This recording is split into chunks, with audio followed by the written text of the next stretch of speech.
100 দিনের কাজ এতদিন কিন্তু আমাদের পশ্চিমবাংলায় বন্ধ ছিল। তো এইবার কলকাতা হাইকোর্ট থেকে কেন্দ্র সরকারকে নির্দেশ দিয়েছে 100 দিনের কাজটি চালু করতে হবে 1 আগস্ট থেকে।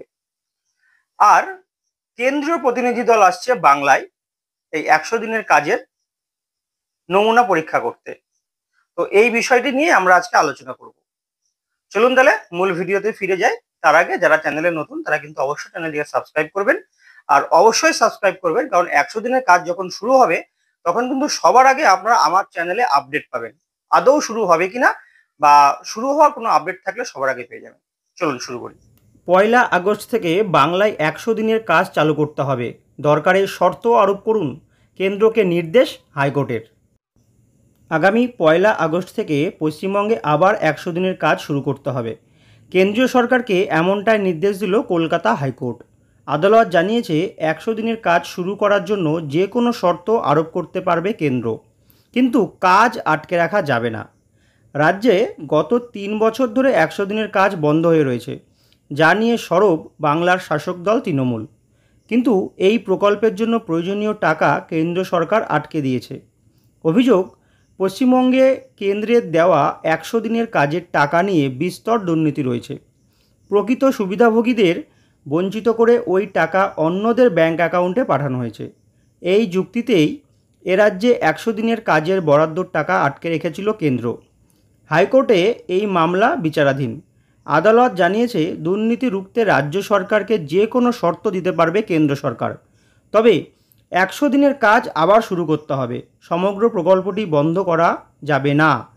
প্রধান বিচারপতির মন্তব্য, এই সংক্রান্ত সমস্ত অভিযোগ 2022 সালের আগের, সেই সব নিয়ে আপনারা যা খুশি পদক্ষেপ নিন, কিন্তু এখন প্রকল্পের কাজ চালু করা হোক। 100 দিনের কাজ নিয়ে কলকাতা হাইকোর্টে মামলা করেছিল পশ্চিমবঙ্গ ক্ষেত মজুর সমিতি। অভিযোগ, 2021 সালের ডিসেম্বর মাস থেকে পশ্চিমবঙ্গে 100 দিনের কাজের মজুরি দেওয়া হচ্ছে না। মামলাকারীদের আবেদন, এখনও পর্যন্ত যা বকেয়া মজুরি সেই টাকা অবিলম্বে মিটিয়ে দেওয়া হোক, সেই সঙ্গে এতদিন টাকা বন্ধ করে রাখার জন্য 0.05% হারে সুদ দেওয়া হোক। 100 দিনের কাজের বিরুদ্ধে অভিযোগ ছিল, প্রকৃত জব কার্ড হোল্ডারদের অধিকাংশই এই প্রকল্পের সুবিধা পাননি। মৃত ব্যক্তিদের নামে টাকা দেওয়া হয়েছে, এমনকি নকল বাঁধ তৈরি করেও টাকা নেওয়া হয়েছে। বিষয়টি খতিয়ে দেখতে রাজ্যে দল পাঠায় কেন্দ্র। 2024 সালে পঞ্চায়েত এবং গ্রামীণ উন্নয়ন দপ্তরের সচিব হলফনামা দিয়ে জানান, 100 দিনের কাজে কেন্দ্রীয় দল 613 কোটি টাকার অনিয়ম খুঁজে পেয়েছে। তার মধ্যে রাজ্যে 210.35 লক্ষ টাকা উদ্ধার করেছে। এরপর আদালতের নির্দেশে একটি 4 সদস্যের কমিটি গঠন করা হয়, যারা জেলা অনুযায়ী প্রকৃত উপভোক্তাদের তথ্য যাচাই করবে। কমিটিতে রাখা হয় কেন্দ্রীয় ও রাজ্য সরকারের একজন করে প্রতিনিধি। এছাড়া ক্যাগ অর্থাৎ অডিটর অ্যান্ড কন্ট্রোলার জেনারেল এবং অ্যাকাউন্টেন্ট জেনারেলের একজন করে প্রতিনিধি এই কমিটিতে রাখা হয়। 2025 সালের এপ্রিলে এই যাচাই কমিটি হাইকোর্টে রিপোর্ট জমা দিয়েছিল। সেখানে বলা হয়েছিল, 100 দিনের কাজে দুর্নীতির অভিযোগের ঘটনায় 4 জেলা থেকে 24 কোটি টাকা উদ্ধার করা হয়েছিল। তখনও 4 জেলা বাদে রাজ্যের বাকি অংশে 100 দিনের কাজ শুরু করা যায় কিনা প্রশ্ন তুলেছিল আদালত। অবশেষে এই সংক্রান্ত মামলায় কাজ শুরু করার নির্দেশ দেওয়া হলো কেন্দ্রকে। ভিডিও শুরুতেই কিন্তু আমি আপনাদের জানিয়েছিলাম যে বাংলায় কেন্দ্রীয় প্রতিনিধি দল আসছে। তো এই কেন্দ্রীয় প্রতিনিধি দল কবে আসছে বা কোন কোন জেলায় আসছে সেটা কিন্তু এখন আমি আপনাদেরকে জানিয়ে দেবো। প্রথমে দেখুন, আপনারা আমার স্ক্রিনে একটা নোটিফিকেশন দেখতে পাচ্ছেন, যেটা পশ্চিমবঙ্গ সরকারের পঞ্চায়েত দপ্তর থেকে ইস্যু করা হয়েছে। তো দেখুন, এই নোটিফিকেশনটা কিন্তু 19শে জুন ইস্যু করা হয়েছে, আপনারা ডেটটা দেখতে পাচ্ছেন। তো এখানে সমস্ত জেলার যারা জেলাশাসক আছেন তাদেরকে চিঠিটা করে জানিয়ে দেওয়া হয়েছে যে NLM অর্থাৎ ন্যাশনাল লেভেল মনিটরিং টিমস তারা কিন্তু ভিজিটে আসছেন আমাদের বাংলায়।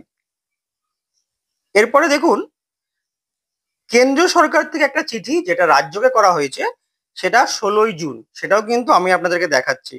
তো এইখানে দেখুন তারা কোন কোন স্কিম দেখার জন্য আসছেন। MGNREGS, NRLM, PMAYG, NSAP, PMGSY, এরকম কেন্দ্রীয় সরকারের যে সমস্ত স্কিমগুলো আছে তারা কিন্তু সেগুলো দেখার জন্য পশ্চিমবাংলায় আসছেন। তো এইবার পশ্চিমবাংলার কোন কোন জেলায় তারা আসছে সেটা যদি একবার আমরা দেখে নিই।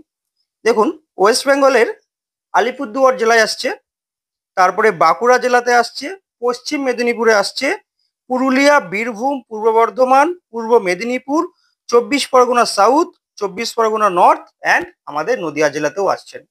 এনএলএম অর্থাৎ ন্যাশনাল লেভেল মনিটরিং টিম তারা কিন্তু এই কটি জেলাতে আসছেন ভিজিটের জন্য।